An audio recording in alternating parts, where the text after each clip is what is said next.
Hi friends, Visha's கிச்சனில் இன்றைக்கி கொத்தமல்லி பொடி எப்படி செய்கிறதுன்னு பார்க்கலாம். இது சிம்பிள் அண்ட் ஈஸி கூட. வாங்க எப்படி செய்யலான்னு பார்க்கலாம். கொத்தமல்லி 2 கட்டு எடுத்துகிட்ருக்கேன்.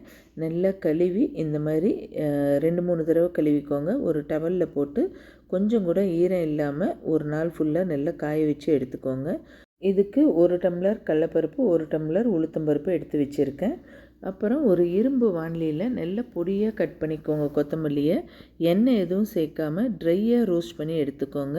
இந்த மாதிரி சப்பாத்தி செஞ்சதுக்கப்புறம் தவா மேலே போட்டு வச்சிங்கன்னா கூட நல்லா ட்ரையாக ரோஸ்ட் ஆகிடும். கொஞ்சம் நேரம் சிம்லேயே வச்சு இந்த மாதிரி பண்ணிங்கன்னா உதிரியாக நல்லா உங்களுக்கு ட்ரையாக கிடைக்கும். எண்ணெய் எதுவும் போட வேண்டாம். கொத்தமல்லியை ரோஸ்ட் பண்ணுறப்ப ஒரே 1 டீஸ்பூன் எண்ணெய் போட்டு கொஞ்சம் புளியை நல்ல சின்னதாக கட் பண்ணி பொரித்து எடுத்துக்கோங்க. பெருங்காயம், புளி இந்த 2 கொஞ்சம் பொரித்து எடுத்துக்கோங்க. அப்போ தான் உங்களுக்கு மிக்சியில் பவுட்ரு பண்ணுறப்ப நல்ல மணமாக இருக்கும். பாருங்கள், பெருங்காயமும் புளி 2மே நல்லா பொரித்து எடுத்துட்டோம். அதே எண்ணெயில் காரத்துக்கு தகுந்த மிளகா அதையும் போட்டு நல்லா ரோஸ்ட் பண்ணி எடுத்துக்கோங்க. எண்ணெய் எதுவும் சேர்க்க வேண்டாம். கடலப்பருப்பை தனியாக ரோஸ்ட் பண்ணி எடுத்துக்கோங்க. அதே மாதிரி உளுத்தம்பருப்பை போட்டு தனியாக ரோஸ்ட் பண்ணி எடுத்துக்கோங்க. எல்லாமே தனித்தனியாக பண்ணுறப்போ உங்களுக்கு சூப்பராக ரோஸ்ட்டாக வரும். பாருங்கள், கொத்தமல்லியை அந்த தவாலையே சிம்மில் வச்சுருந்தேன். நல்லா இப்படி பொடியாட்டம் ஆகிடணும். இப்போ உளுந்தையும் போட்டு நல்லா பொன்னிறமாக வறுத்து எடுத்துட்டேன். இது கூட கல்லுப்பு அதையும் போட்டு நல்லா ட்ரை ரோஸ்ட் பண்ணிக்கோங்க.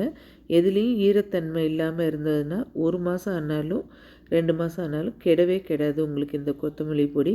பாருங்கள், கொத்தமல்லி எப்படி பொடி ஆகுதுன்னு. இந்த அளவுக்கு நீங்கள் எண்ணெய் விடாமல் அந்த கொத்தமல்லியை ரோஸ்ட் பண்ணி எடுத்துக்கணும்.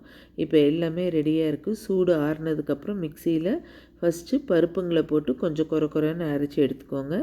அதுக்கப்புறம் கொத்தமல்லி இது பல்ஸ் மோடில் போட்டு எடுத்துக்கோங்க. புளி கூட நீங்கள் எண்ணெயில் பொரிச்சதுனால நல்ல பொடியிடும். பாருங்கள் எவ்வளோ சூப்பராக கொத்தமல்லி பொடி ரெடி ஆகிடுச்சுன்ட்டு.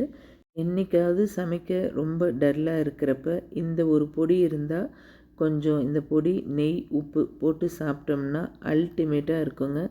சூப்பராக இருக்கும். கண்டிப்பாக நீங்கள் ட்ரை பண்ணி பார்த்துட்டு உங்கள் கமெண்ட்ஸ் எனக்கு சென்ட் பண்ணுங்கள். பாருங்கள் எவ்வளோ பவுடராக ஸ்டிக்கியாக இல்லாமல் சூப்பராக வந்திருக்குன்ட்டு. இதை ட்ரை பண்ணி பாருங்கள் ஃப்ரெண்ட்ஸ். அந்த மிக்சியோட சூட்டோடையே எடுத்து வைக்காமல் இந்த மாதிரி ஒரு பிளேட்டில் போட்டு கொஞ்சம் நேரம் சூடெல்லாம் இல்லாமல் காய வச்சதுக்கப்புறம் நீங்கள் எடுத்து ஒரு ஏர்டைட் கண்டெய்னரில் போட்டு வச்சிங்கன்னா சூப்பராக இருக்கும்.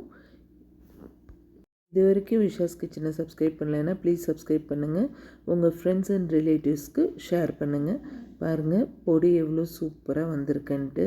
உங்களுக்கு பொடி இட்லி, பொடி தோசை எல்லாம் போடுறப்ப இந்த பொடியை யூஸ் பண்ணி போட்டிங்கன்னா கொத்தமல்லி மணத்தோடு சூப்பராக இருக்கும். விஷாஸ் கிச்சனில் கொஞ்சம் கேப் ஆகிடுச்சி நம்ம வீடியோஸ் போஸ்ட் பண்ண. இனிமேட்டு ரெகுலராக உங்களுக்கு வீடியோஸ் போஸ்ட் பண்ணுறேன். சாரி, இது வரைக்கும் நான் டிலே பண்ணதுக்கு. பாருங்கள், இந்த மாதிரி ஒரு ஏர்டைட் கண்டெய்னரில் பொடியை எடுத்து வச்சுக்கோங்க. இன்றைக்கி நான் ஒயிட் ரைஸில் கொஞ்சம் நெய் விட்டு 2 ஸ்பூன் பொடியை போட்டு ஒரே ஒரு சிட்டிகை உப்பு போட்டு கலந்து சாப்பிட்டிங்கன்னா அவ்வளோ டேஸ்ட்டாக இருக்கும். ட்ரை பண்ணி பார்த்துட்டு கமெண்ட்ஸ் சொல்லுங்கள். இதே மாதிரி இன்ட்ரெஸ்டிங் வீடியோவோட அடுத்த வீடியோவில் பார்க்கலாம். Thank you friends.